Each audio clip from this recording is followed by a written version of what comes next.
ปีตาท่องให้ก่อนขมีเอลูสกันลามันပြောနေနော်ขมีတို့ဖားခင်နေရပုံစံနဲ့မပြောနဲ့သူများနားထောင်လို့မကောင်းတဲ့အကြောင်းကိုပြောနဲ့ปีตาท่องขมีကဟိုတမချန်းစာမှာဟိုတားပြောတဲ့အကြောင်းနဲ့ပတ်သက်ပြီးမှ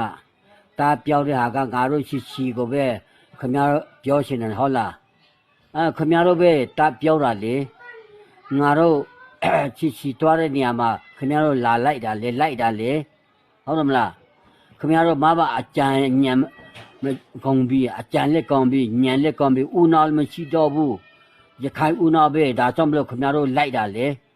ငါလိုမတာပိတာထောင်းအဲ့လိုလာမပြောနေနော်ခမရတို့ကဘာခင်နေရငါတို့ချီကတာပြောတဲ့ပုံစံနဲ့ပြောတယ်နော်အမဘူးခမရအဲ့လိုပြောဆိုခမရလူကြီးပုံစံမကြောက်ဘူးနော်ကလေးကလာကြနေပြီปีตาท่าခမရမှာညံကောင်းလည်းမရှိဘူးပညာကောင်းလည်းမရှိဘူးဥနာကောင်းလည်းမရှိဘူးဘွေလည်းပါဘွေရလေခမရပညာရေးဘွေရလို့လားခမရဟမ်ငါလိုမတာปีตาท่าခမရကျန်းစာကြောင်းကကျန်းစာကြောင်းထွက်ပဲဘာမှပညာမရှိဘူးညံကောင်းပညာကောင်းမရှိဘူးအဲ့လိုတယောက်တော့အနံကျင်းဖို့ပဲခမရပြောတတ်တယ်နော်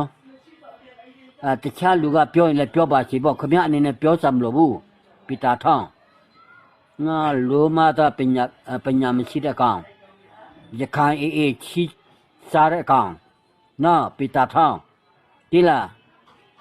ခမရအဲ့လိုလာစကားပြောတည်တယ်ကောင်းကြည့်ပိတာထောင်းခမရတို့အင်အားဘယ်လောက်ရှိလို့လဲခမရ